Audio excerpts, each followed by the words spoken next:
Hello my friends, আবার চলে আসলাম নতুন একটি ভিডিও নিয়ে। আজকে আমি আপনাদের দেখাবো টিন সার্টিফিকেট কিভাবে সংশোধন করা যায়। প্রসেসিংটি দেখার জন্য ভিডিওটি স্কিপ না করে সম্পূর্ণ দেখতে থাকুন। চলুন কথা না বাড়িয়ে মূল ভিডিওতে চলে যাওয়া যাক। এই কাজটি করার জন্য সর্বপ্রথম আমাদের একটি ব্রাউজার সিলেক্ট করতে হবে।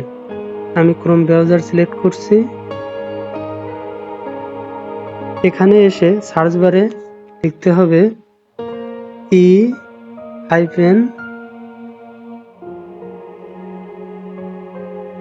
টিন লিখলেই চলে আসবে। এরকম একটি ইন্টারফেস দেখা যাবে। এখানে এসে আপনাদের যে ইউজার আইডি এবং পাসওয়ার্ড আছে, আমি লগ ইন অপশনে চাপ দিচ্ছি। ইউজার আইডি এবং পাসওয়ার্ড দিতে হবে। আমি আমার ইউজার আইডি এবং পাসওয়ার্ড দিচ্ছি।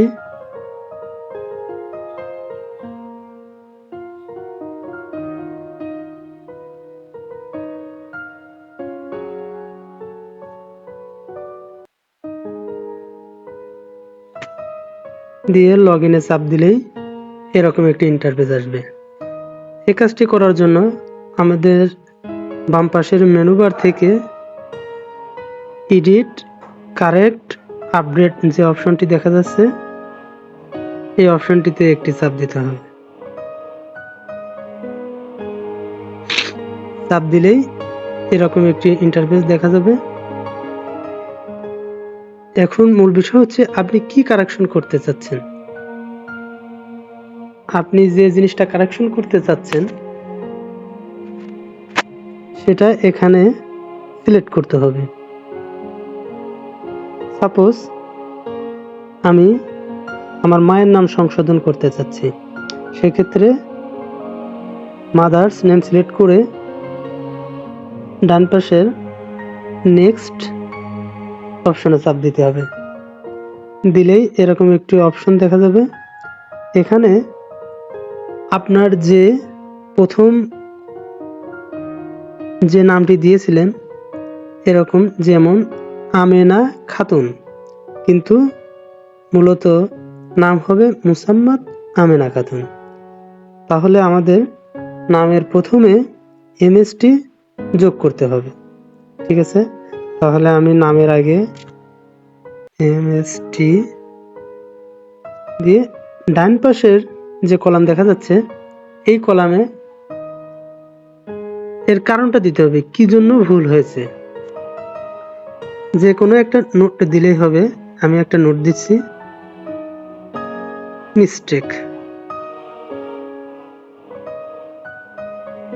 দিয়ে এখানে সাবমিট দিলেই কিন্তু আপনার যে সংশোধন সেটা প্রসেসিংয়ে দেখা যাবে। এখন আপনার নিচে যে টিক চিহ্নের একটা অপশন দেখা যাচ্ছে, টিক চিহ্নতে চাপ দিয়ে সাবমিট রিকোয়েস্টে চাপ দিলে আপনার প্রসেসিংটি হতে থাকবে। নিচে টিক অপশনে চাপ দিয়ে সাবমিট রিকোয়েস্টে চাপ দিলে আপনার আবেদনটি প্রসেসিংয়ের মাধ্যমে পরবর্তীতে কয়েকদিনের মধ্যে এটা সংশোধন হয়ে আপনার নামটা সংশোধন হয়ে যাবে। এখন আপনার আবেদনটা কি পর্যায়ে রয়েছে আপনি যদি সেটা দেখতে চান, তাহলে মেনু বার থেকে নিচের দিকে লক্ষ্য করলে দেখতে পাবেন ভিউ রিকোয়েস্ট স্ট্যাটাস, এই যে অপশন, এই অপশনে চাপ দিলেই আপনি দেখতে পাবেন যে আপনি কি সংশোধন করেছেন, আপনার আবেদনটি এখন কোন পর্যায়ে রয়েছে সেটা এখানে দেখা যাবে। এখানে ভিউ অপশনে চাপ দিলে পুরো ডিটেলস আপনি এখানে দেখতে পাবেন। এভাবে আপনারা যারা ভুল ক্রমে কোনো কিছু আপডেট করে ফেলছেন সেটা সংশোধন করতে পারবেন। এই ছিল আজকের ভিডিও। দেখা হবে নতুন কোনো ভিডিওতে। সে পর্যন্ত সবাই ভালো থাকবেন। আল্লাহ হাফেজ।